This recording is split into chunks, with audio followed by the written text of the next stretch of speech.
Hey guys, HMK here, and welcome to one part of the huge Zelda collaboration theory between myself and ZeldaMaster Luke. Trust me, you're gonna get some new light to Zelda once we're done with you. But this is only one side of a massive two-part theory. For the other side, go check out ZeldaMaster's channel and subscribe.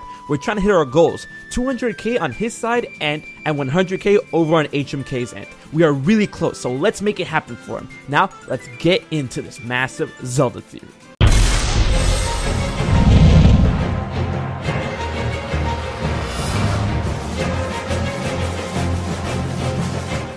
What if everything you know about Zelda is crumbling as we speak? It will deteriorate right before your eyes. This isn't a theory, it's a fact. Nintendo said they were seeking to challenge and break the conventions of the Zelda series. But it is this fact that gives way to this theory. And in Nintendo's words, forget everything you know about Zelda. That this Zelda title, this game, will be the end of the bloodshed, the end of the curse, the end of the cycle. Indeed. Now before you guys start panicking at the thought that I'm insinuating that this is going to be the last Zelda game, take a breather and back up a little bit. No way I'm saying this is going to be the last game in the series. That's straight up blasphemy. What this theory is going to encapsulate is that Breath of the Wild will definitely be the end of something. That wretched cycle that plagues Hyrule, Link, Zelda, and all who dwell there to suffer an incarnation of Demise's hatred. Demise's curse. That will end. Oh, but how will the Zelda series continue without Ganondorf? Or evil! Simple. This theory is actually a part of series of theories that when put together will be the biggest and most earth-shattering Zelda theory you've ever seen. You guys are going to start calling me Calamity Ganon once I'm through with you. Well, the case in point is that we need to establish that Breath of the Wild is more likely, according to my previous theories, which you can check out here, is actually going to take place within a heavily argued fourth timeline split, aside from the unified, child, adult, and downfall timelines. Here is a rundown of the two biggest things you need to know about that.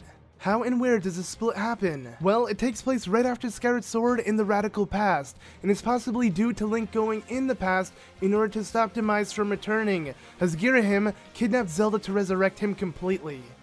However, in that time, Link completely destroyed Demise. He didn't seal him, which would lead to the inconsistency of Demise being sealed after the war and being sealed for the entirety of the time between the war and the start of Skyward Sword. That event would lead to a split because Demise wouldn't have existed and sealed thanks to Link going back to the past to destroy him. Thanks to the multiverse theory that Zelda seems to employ with the original timeline split after the events of Ocarina of Time, Link in Skyward Sword can return to his future virtually unchanged, as that timeline or universe is already established, with the radical past now leaning over to a new path on the road of time thanks to his actions.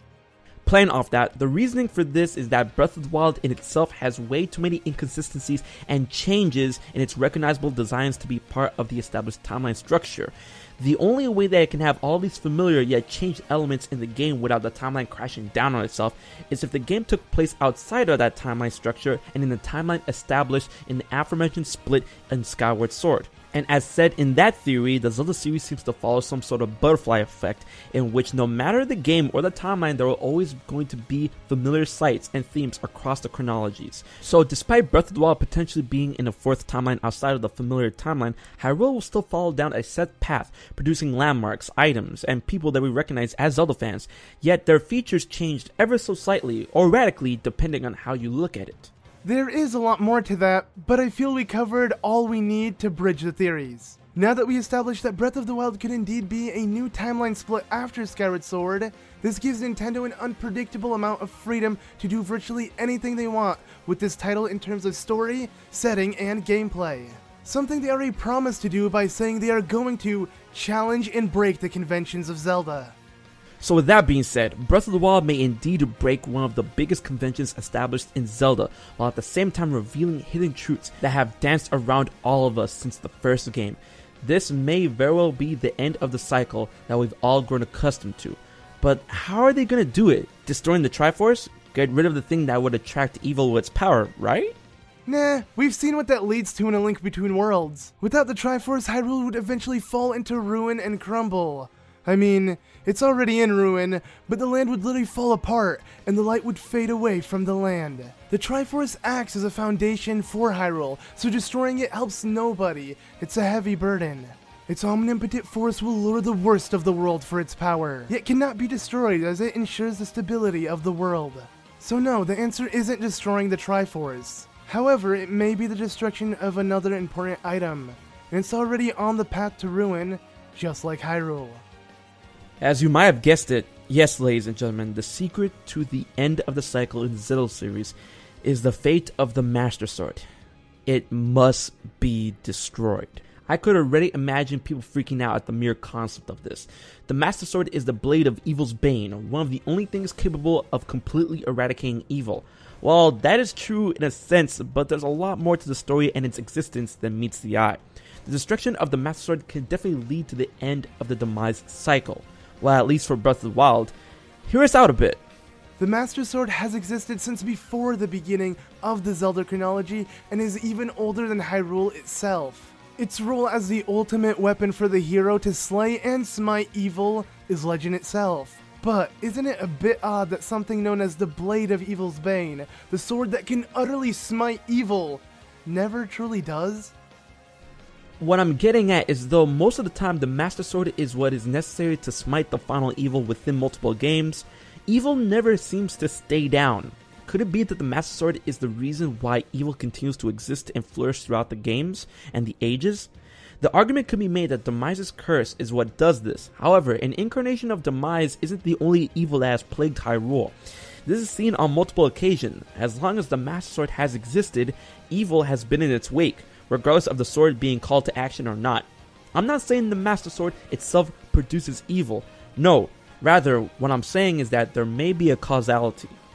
Remember the climactic battle between Link and Demise? Yeah, in that battle Link utterly destroyed Demise. Or that is what Fi describes when he fades away and he curses you.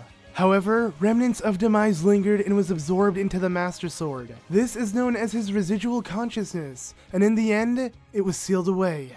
Well, that should be nothing, as Fi said and confirmed the eradication of the Demon King, right?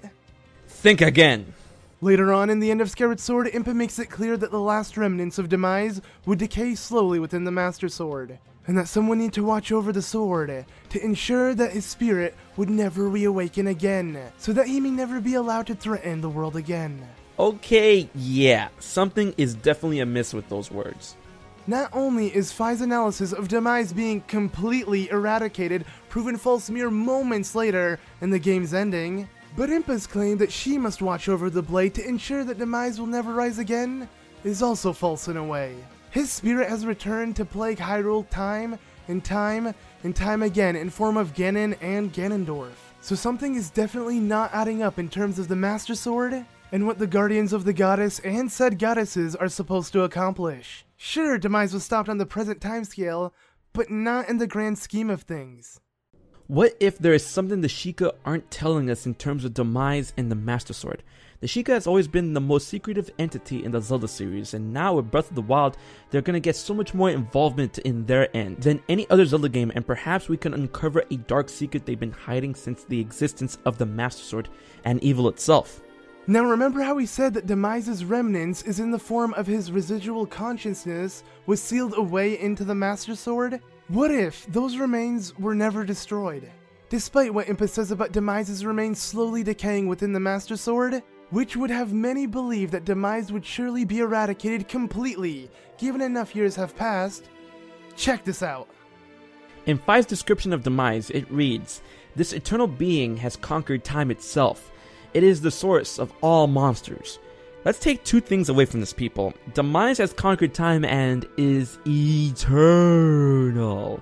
I mean, sure, he was killed, but for an entity to conquer time itself just goes to show that no amount of time past will fully eradicate a being that has conquered time itself. And if we're going by that logic, Fi also states that Demise is the source of all monsters. Monsters that we've seen in every Zelda game. He is the source of it all, meaning that despite him being defeated and sealed and decaying, monsters continue to roam the land because he exists and will continue to exist inside of the Master Sword. So I'm pretty sure we've spelt it out for you, that instead of being something that will completely erase Demise's essence, the Master Sword has become more of a permanent safeguard housing for Demise's spirit. And as long as the Master Sword exists, the cycle will continue and evil shall plague Hyrule for eternity.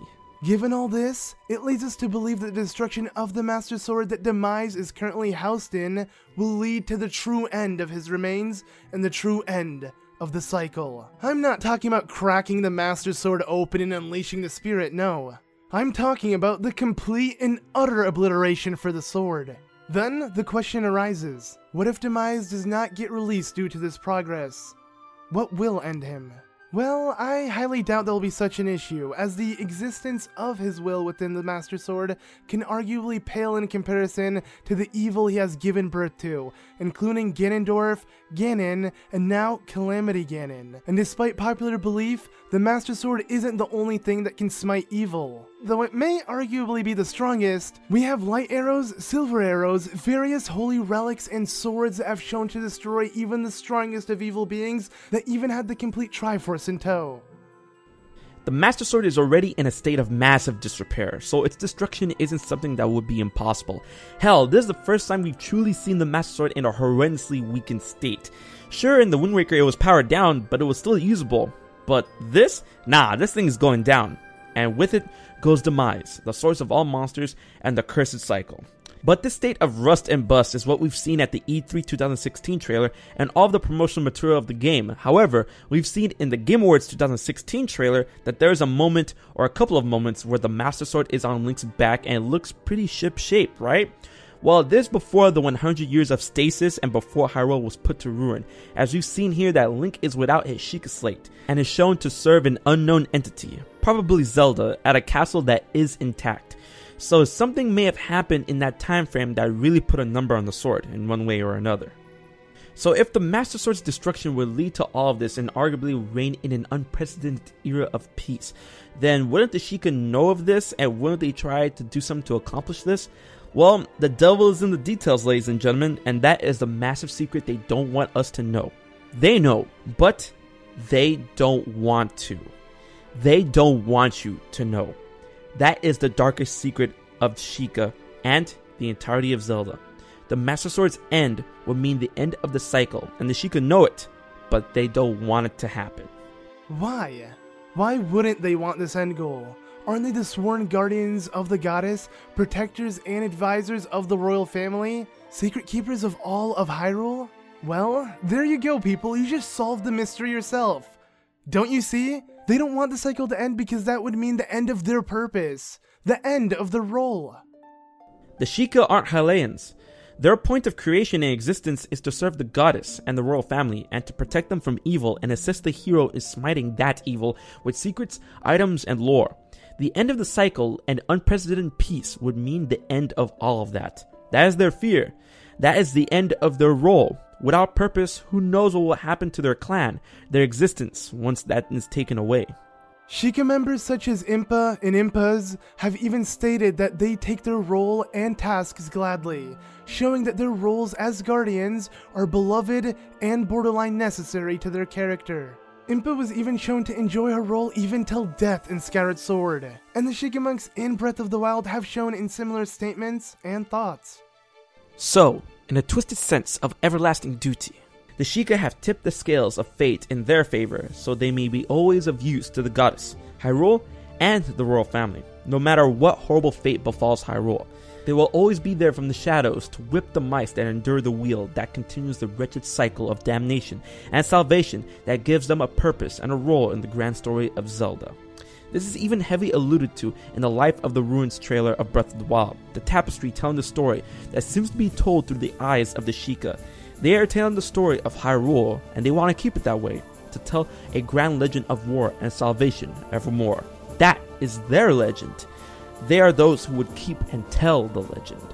But then we come to the Legend of Zelda Breath of the Wild, where it seems that the Sheikah have come out from the shadows in a big way to play a massive role to Hyrule's defense and development. Though all of this may seem like the Sheikah were biting off more than they can chew, if they truly are the architects behind ensuring the survival of the cycle, with creating corruptible machines, and potentially being the ones behind sealing Calamity Ganon in Hyrule Castle, Hyrule definitely has suffered a huge blow, and they possibly couldn't have this in their design. Well, think again.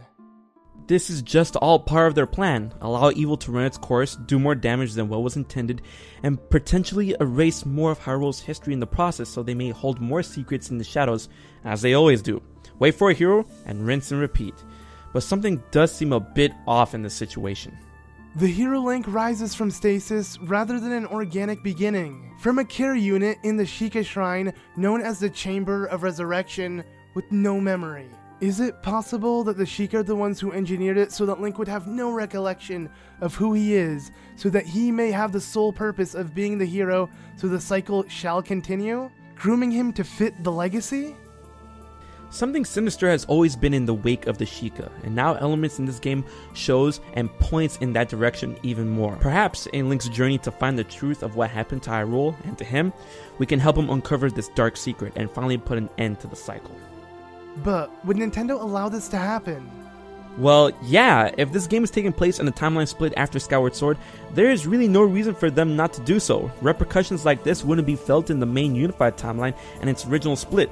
Nintendo is really free to do whatever they want in this game. In this era all of its own, it can be shifted and made malleable as they please, and shown where all the fantastical designs and additions to this world, made similar yet different, and they've said multiple times they're going to break many conventions of Zelda, so why not break one of the biggest?